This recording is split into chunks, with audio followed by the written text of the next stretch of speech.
Magandang tanghali po. I think hindi ko pa po nare-review to separately, no? So meron po ako ritong kangkong at saka meron din po akong okra.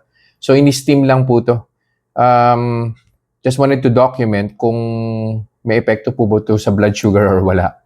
Siyempre sasamahan ko po siya ng bagoong, no? So ito tested na po ito.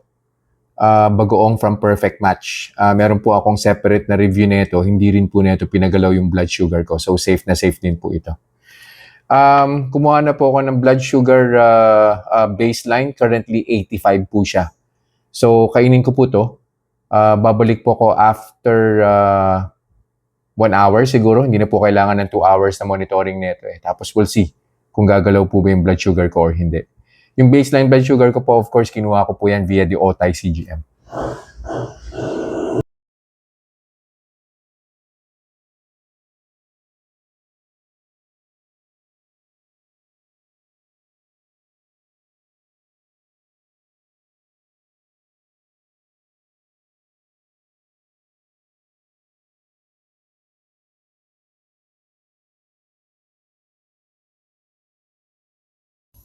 Conclusion na po tayo.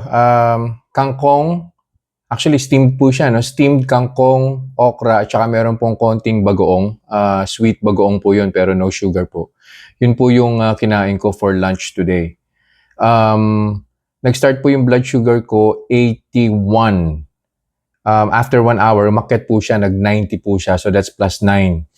Hindi ko na po tinuloy yung monitoring kasi after 15 more minutes, yung 90 po, bumaba na po siya ng 88. And then yung arrow dun po sa CGM or sa Otay CGM, naka-straight na po siya. Yan pong 88, dyan na po siya maglalaro sa level na yan or most probably baka mag-less than 85 pa po yan in the next 10 or 15 minutes. So ang conclusion po natin, no? Yung plus 9, tolerable naman po yun sobrang minimal po nun. And I'm pretty sure hindi po yun epekto nung bagoong or nung okra or nung kangkong kasi meron pong tendency yung katawan natin pagka bumababa na, especially ako, no, sa case ko po. Pag bumaba na po ng mga 80, 85 yung blood sugar ko, automatic po yan yung liver ko po, magpo-produce po ng glucose yan para makarecover ng konti yung blood sugar level ko po. So most likely yun po yung case na yan. Wala po talagang epekto yung kinain ko po for lunch today. Okay na okay po siya para sa diabetic persons. So yun lang po for this review. I'll see you guys in the next vlog. Bye-bye. Reminders lang po, huwag pong mag-aanli. Always eat in moderation.